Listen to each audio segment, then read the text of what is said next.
This special edition of the Fine Homebuilding podcast is brought to you by Mitsubishi Electric. Heating and air conditioning systems should be a source of comfort and efficiency for homeowners, not stress, worry, or hassle. Introducing the Deluxe wall-mounted system from Mitsubishi Electric, a response to demand for energy efficiency, high performance, and easy maintenance, all in one package.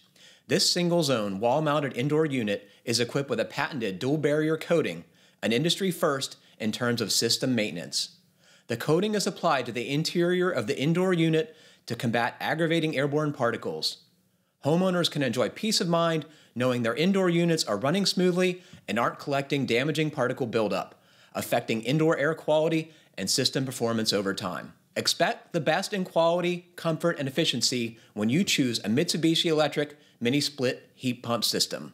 For more information, please visit MitsubishiComfort.com. Well, our system is constantly moving air through that ductwork on purpose. We want to have better comfort. So as we generally are moving smaller amounts of air at a moderate temperature of cooling, not only are we giving better comfort, but we're getting more cycles of filtration through the system.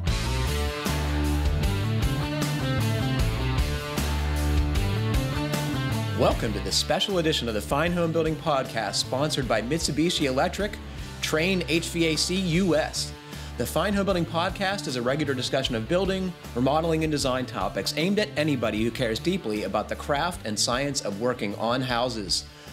This is Senior Editor Patrick McComb. Today I'm joined by producer Jeff Rose and Chad Gillespie, Sales Manager for Performance Construction at Mitsubishi Electric. Please email your questions to fhbpodcast@taunton.com. You can find previous podcasts and check out the show notes at finehomebuilding.com/podcast. Chad, it is a pleasure to have you on the show. Thank you so much for being here. Oh, thanks for the invite. I appreciate it. Can you please explain to our listeners what you do at Mitsubishi Electric? Sure. So I head up a team across the U.S. Called the Performance Construction Team. And our team really focuses on high-performance builders, high-performance building, where we're trying to get, most of the builders to build just a little bit better. There are certainly builders out there that are building net zero or passive homes, but there are other builders, the majority, that are not building to probably the highest energy standard that they could. So our team is actively, trying to recruit those builders and help train them. But also we do a lot of advocacy. We do a lot of work within the industry of trying to get heat pumps, to become more common in new construction. We help support the electrification movement. Again, for obviously for climate reasons, it's important that we move that transition to clean energy to more electric. So even though we are a sales team, we're like a business development team that also works within the industry to kind of prepare the market for heat pump adoption. So people are calling you up, or are you making cold calls to big builders or medium-sized builders and saying, hey, this technology is out there. It can lower your clients' heating and cooling costs. Did you know about that? How's it work? A little bit of both. So we certainly have builders that want to use our products, and they're making that transition from, say, natural gas or propane. And, some are code-driven, could be California or Washington State or, New York or Massachusetts, which are all states that are really aggressively moving towards all electric. But also we have lots of builders that are realizing that this is what they need to be doing. Natural gas has a place in this for sure. I mean, we can't just make a change overnight. So some builders are ready to make that transition now. They feel like, why buy, a technology that in 5 years is really going to be not completely outdated, but could be, especially depending on your market. So we do a little bit of both. We certainly are out trying to target builders, and not really the larger builders, the production builders. It's more of your custom, small to medium-sized builders are really kind of our sweet spot that are open to that adoption of change. We've talked on the show a number of times about making the switch from fossil fuels to electricity for home heating and water heating. Can you talk about why this switch is important and why we're even having this discussion? Yeah, it's really interesting. So if you're in the building industry, you've probably heard about electrification. in moving heating, cooling, and domestic hot water to all electric. And it's, for people outside the industry, they're like, well, I thought natural gas was great. It's better than oil, I remember learning this in college, that this was going to be the fuel we were to look to because it had less soot and problem, but it's not all good, right? Right. And, there's lots of pieces to this puzzle. Natural gas is a cleaner fuel by far than coal. So when we look at power generation at the plants, natural gas is a better choice for sure. What the goal is now is to try to shift any type of, use of natural gas to the production plants. As the technology of carbon sequestration is happening, we have a better shot at, capturing that carbon from using natural gas to produce electricity than we do at the house. So if we can move that to all electric at the house, as we have, our grid develops into more renewables and we have a better shot at carbon capture, then we are moving in the right direction. Besides the reasons of climate, which there is a climate problem, besides that, it's burning, any type of fuel in your home is also not the healthiest thing to do. Having basically an active flame is, number one, it can be dangerous, but two, it can be very unhealthy. Burning having a natural gas furnace in your house produces obviously high levels of particulate matter, which is important for people because that's a health concern. We call it PM 2.5. And that particulate matter that's 2.5 microns or smaller is important because when you breathe it in, it not only gets into your lungs, but it's so small that it can pass through the blood barrier and get into your systems, your brain, cause a lot of complications. And that research has been really intensified on indoor air quality in the last 15 years, but really in the last 5 years, we've seen that, burning natural gas inside the house is not the best solution. So there's multiple reasons. When we talk, you mentioned talking to new home builders, we have this huge supply of existing housing stock in this country. What do we do about that? I mean, I'm guessing that's a bigger problem than the emissions from new homes. Yes, it's crazy. Yeah, it's so funny because, our team does focus mostly on new construction, but we are working now to develop more into the remodeling segment for, remodelers that are building additions and they are making those changes. Our general sales team has been working for, since, we were here in the early 80s to get, HVAC contractors to use more electric heat pumps. And it is the existing market is a tough enough to crack. You have every house is so different. And you go to a house, whether it's in Florida or it's in the Northeast, they're so different with the way they're built, their insulation levels, their air sealing levels, the type of equipment they have in their house, the size. So if you're trying to retrofit an existing house and get it down to, doesn't have to be net zero, but reduce its energy consumption by 50, 75%, that's a really tall task. So, but it has to happen. And it's good. It's good for everybody if they can improve their energy efficiency of their homes, because generally what comes with that is better air quality. And, it's important that we are driving energy consumption down, but what's as important, especially for our team to understand, and we try to convey this, is the health of the occupants. And, the research has shown that, brain function is reduced with poor indoor air quality. Asthmatic symptoms, ADHD can be intensified by poor air quality. So, all of these things are critical. And again, decarbonization and the move to all electric is a big piece of that. I'm guessing one of the obstacles in the retrofit market is perceptions. Folks have a perception that electric heat is very expensive.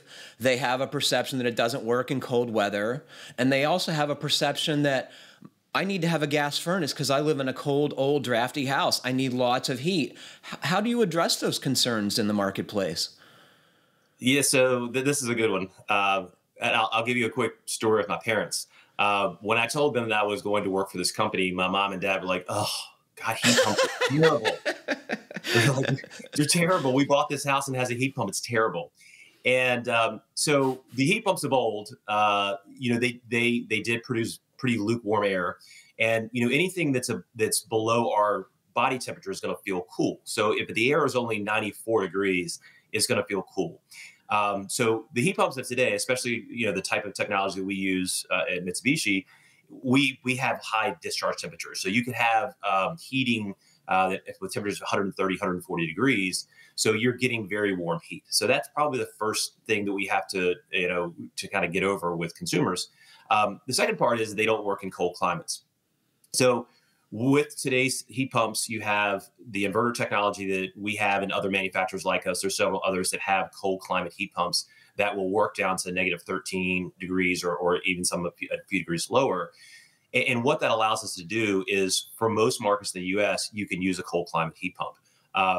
What we're fighting is manufacturers. They use the term, well, heat pumps only work down to 45 degrees or 47 degrees design temperature, which is completely incorrect. And they're, we go down to negative 13. We have almost all of our capacity down to either 0 degrees or negative 5 degrees, depending on the model. So you're getting all that heat. So they can work in cold climates, but there are climates that we can't. That they are not going to work if you're using an existing house with normal insulation. So if you're in Minnesota, where you're going to be negative 25 degrees for several hours or maybe even a day, that is not your best solution. What we propose is having like a dual fuel option where you're using heat pump heating for a majority of the year. And then those really, really cold days, you do have natural gas backup. And what that does is still reduce the carbon footprint and reduces the amount of an opportunity for any type of burning of fuel in your house. So until the technology changes, fully admit that there are very small climate zones that are really tough to heat and cool. But that being said, if you have a really well insulated house that we've had in the polar vortex, we have multiple houses that have gone below 20 degrees, negative 20 degrees at night, and have maintained their temperature because they're built to a passive standard or ultra insulated.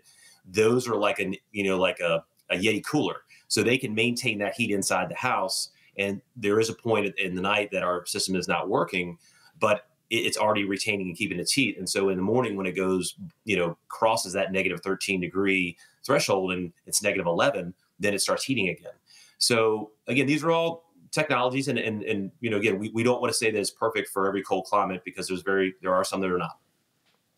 One of the things I've noticed in the marketplace is that folks have a perception that high performance heat pumps are a mini split. But there are other traditional central installations now available too, with variable speed compressors and very low temperature operation. Am I right?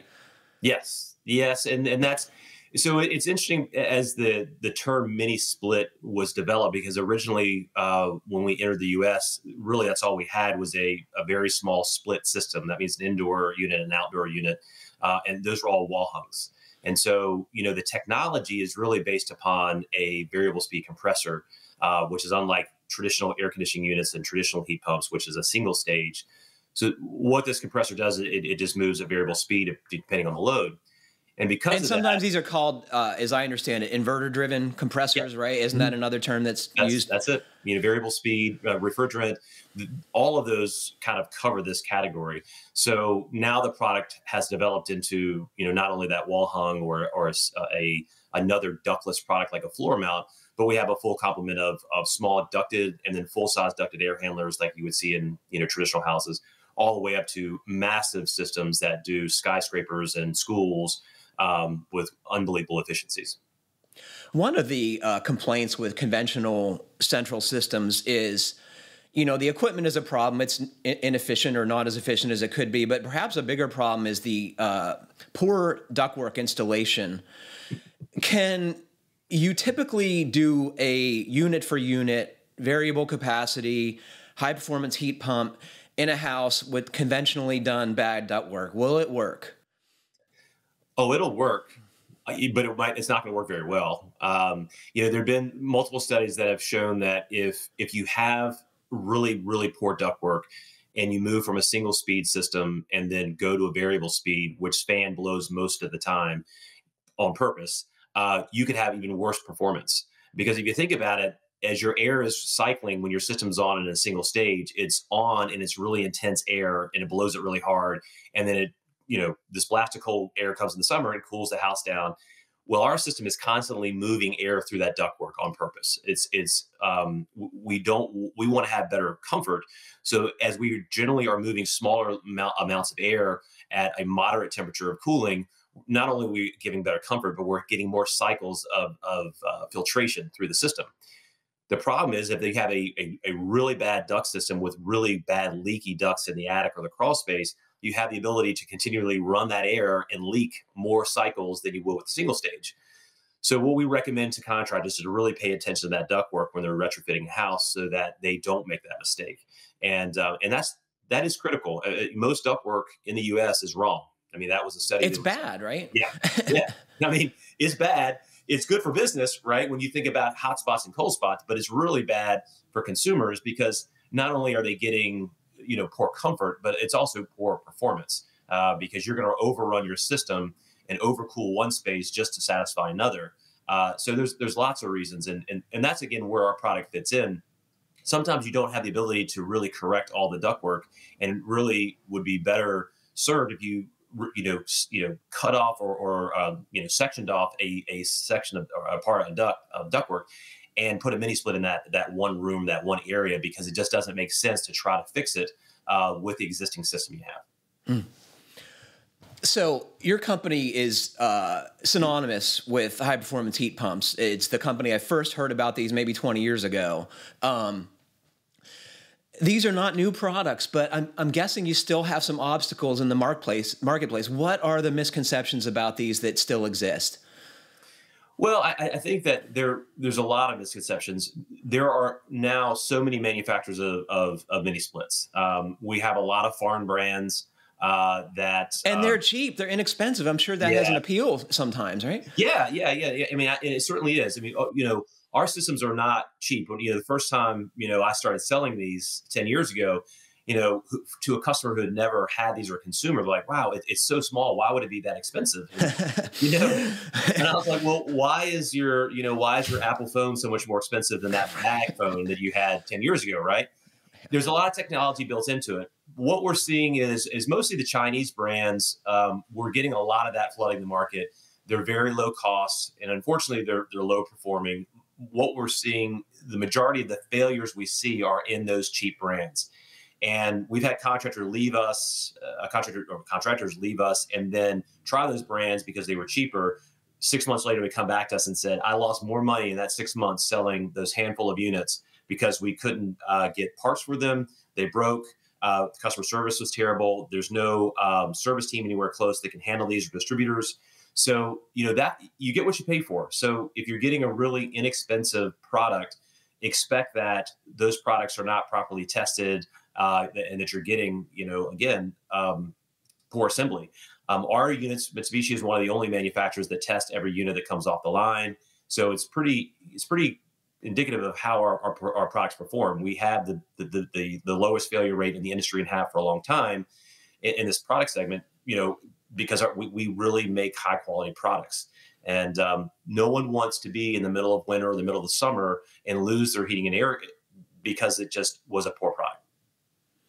I can tell you that is a challenge for builders. I mean, and HVAC contractors, and sometimes it takes time to fix things. And boy, people get cranky when they're hot or cold, right? Rightfully so. Yes, they do. What else do folks misunderstand about these? One of the things I still hear is aesthetics, especially for the wall hung units. Do you have solutions for people who don't want to look at what I think is a pretty cool thing? But I guess folks have different opinions on aesthetics. Yeah.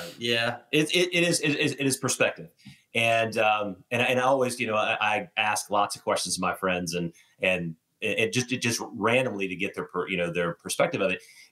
For someone like my parents, which had never seen these before, they're like, well, that's not going to really look great in my living room. And I'm like, well, sure, you have dark blue walls, and we're not going to put it in this on the center wall where your art is. These are paintable. We've done all kinds of creative things to really reduce the impact, visual impact of these units. But then as a younger generation, there's as they've traveled and they've seen these more, they are really they're really much more accepting of the wall hung units because it's a performance thing. It's like you turn it on, you get cool, it's great, it's quiet, it's inexpensive to run, it's great. But that being said, we don't just sell to millennials; we sell to everyone. And so, yes, we've developed some that ductless models that go in the ceiling. We've developed models that go floor mounts, and then we have the full complement of ducted systems. So some that are small ducted, and so they would do like a master suite, and they're easily kind of put in truss systems or in the ceiling of attics if you're doing new construction or of closets. So there's a lot of options. I think that's the biggest thing for builders to understand and remodelers. Is that they're very flexible. And so if you have a consumer that really wants to have built-in zoning, or they really want high performance, they want all electric, and they want to say they want their own office, they want a very different temperature than their bedroom, all of those flexibility options come in when using our products.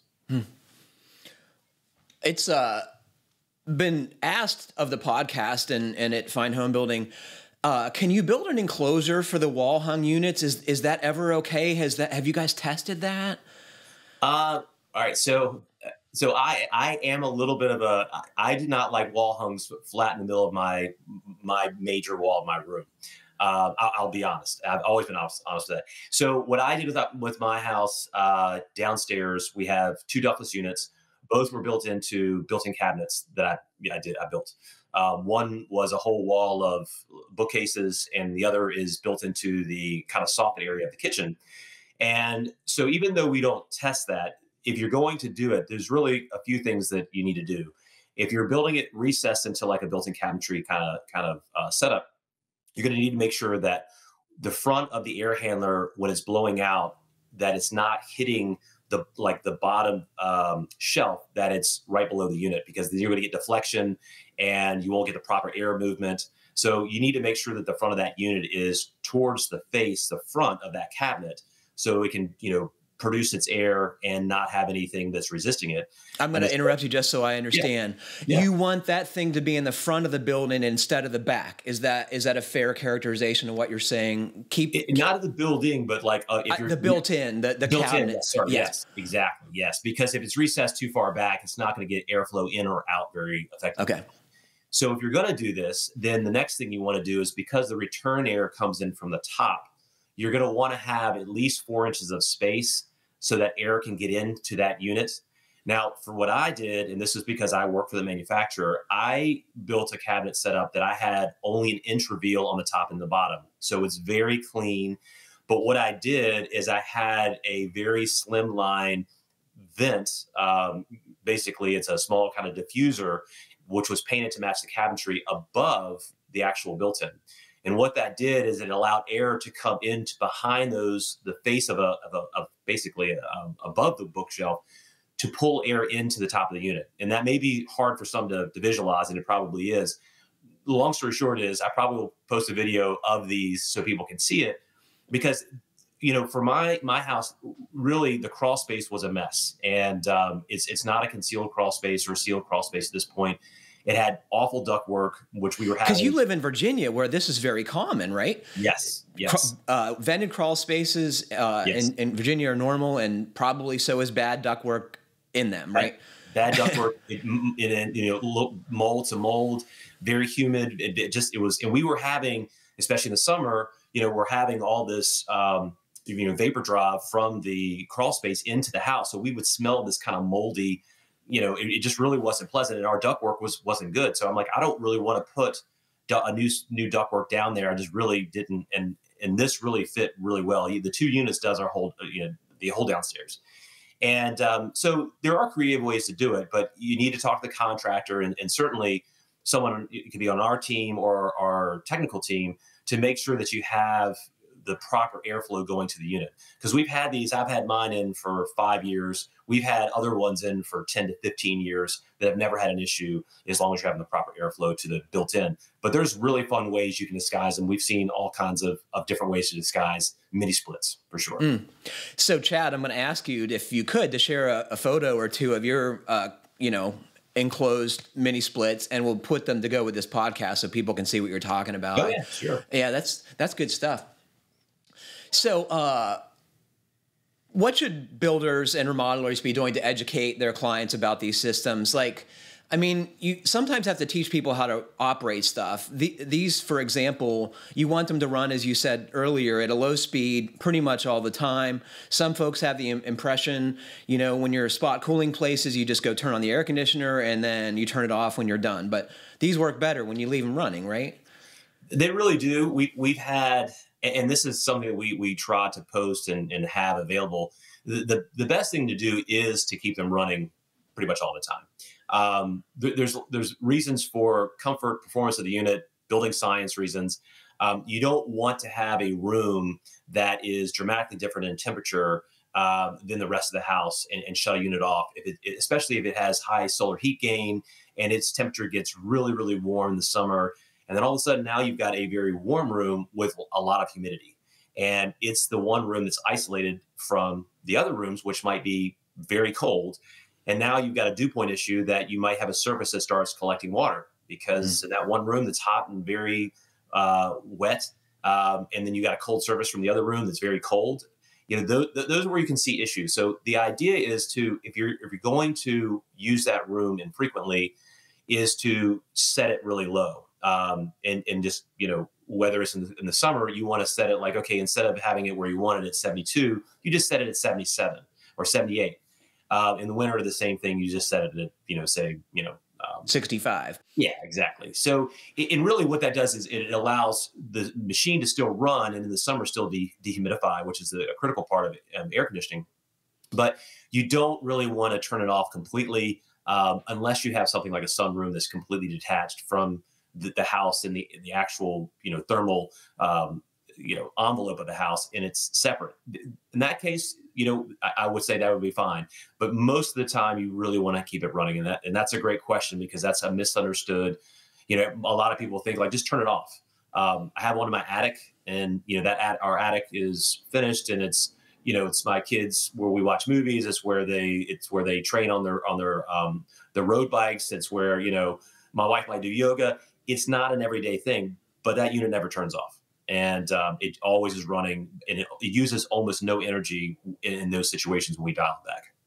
And I guess that's the other point, that using a little energy all the time is still less energy than using a lot of energy for brief periods of time, right? Isn't that how it works? Yeah, so those concepts have gone back and forth for a long time. And you're right, it's better to keep the temperature fairly consistent. And not only is it an energy thing, because it is, to try to get the mass of all the walls and the furniture to a good temperature takes a lot of energy. But the real problem comes with comfort. And when people see their thermostat and it says 72 and they're like, I'm still really hot, or whatever it is, I'm still really cold, that is because all the surfaces in the room are a completely different temperature because you haven't had your, say in heating, you haven't had your, or in cooling, you haven't had your air conditioning running for a while. So all those things around you are 80 plus degrees, right? And they're giving up their heat to you because you're there. yeah, you're walking around. So we've got mean radiant temperature, and that is really a misunderstood concept, even with contractors today. So if the room says it's 72 and the homeowner's complaining about not being cool enough, they come to the house and they measure it and like, what's, ma'am, it's 72 degrees or sir, this is what you asked for. That's not the problem. It's the problem that all the services, like you said, are giving up their heat because they haven't been running their system properly, or there's some other issue that was undiagnosed. But that's a lot of comfort complaints come from the misconception of how to heat and cool your room consistently. I'm going to ask you one other thing before we part company. So you mentioned the difficulty in getting good duct installs. What do you think the solution is that? I mean, are you trying to teach your contractors you deal with how important that is? Like, who's telling them that this needs to be better? We certainly do. And ductwork is, people think, oh, it's just metal, metal work, or it's who cares flexible. if it leaks? Is the mental thing we got to be passed, right? Yes. So it is tough. There's tons of software out there that allow you to do proper duct design. The contractor has to choose to do that. The homeowner has to be okay and understand that they should pay for better ductwork and not have, poor flexible ductwork that's installed improperly, or leaky ductwork, or to leave the existing ductwork as an old house. I have a friend that just did that, and they left the ductwork, and it's really old ductboard. And so there's fiberglass particles that are floating through the air that are being, pulled into the air handler and discharged to your house. That stuff is so gross. I've seen inside those ducts. It is nasty in there in many cases. Yes. So it is very critical for consumers to understand that, because that's the point that if they're in a situation like we just said, in the summer, their air conditioning goes out, all they want is air conditioning back in the house. They really need to be proactive before that happens and understand why their ductwork may need to be repaired or changed, and not just the piece of equipment, because that's where air quality and problems happen. It's been fascinating talking to you, Chad. Yeah. Is there anything that you want to tell or ask our listeners before we part company? How about for starters, like how can contractors who are trying to do a good job get in touch with you and your team about heating and cooling solutions? Sure. They can go to our website, and we can post that, later. And again, they can contact our general sales team. They can reach out to us through LinkedIn or any other method that they feel comfortable. But we are always there. We're looking to help not only contractors, distributors, builders, but also energy organizations that are trying to make that change to an all electric future. And heat pump support that. Anything else? No, I think it's great. I appreciate all the questions. These are all fun topics to talk about. I loved your insights into putting an enclosure around a wall-hung unit. I think a lot of folks are going to find that interesting. It's kind of cool to know that you can keep that in your back pocket for a customer who wants something else to look at, Well, we'll have one more that will come up soon as a project in DC. It's a historic house, and we'll be using floor units, and we'll be building custom radiator covers for this, because they have radiators. They'll be pulling that out. It'll be a close to net zero remodel of this historic house. But the builder was really excited when we said, okay, we don't have to tear out a lot to put in new ductwork. We can use these floor mounted units, and then they can build these radiator style covers, which you see traditionally in the Northeast, where there's a lot of radiation. Yeah. And so anyway, so we'll be posting some pictures for that. I think, your viewership will appreciate that. So. Yeah, that's really cool. And it gives you a cooling solution when you may have only had radiant heating, right? That's exactly cool. Right. Yeah, that's neat. Well, unfortunately, that is all the time we have for today. My sincere thanks to Chad Gillespie for joining me, and thanks to all of you for listening. Please remember to send us your comments, questions, and mini split questions to fhbpodcast@taunton.com. And please like, comment, or review us however you're listening. It helps other folks find our podcast. Stay safe, everybody. Keep craft alive. Thanks very much for listening.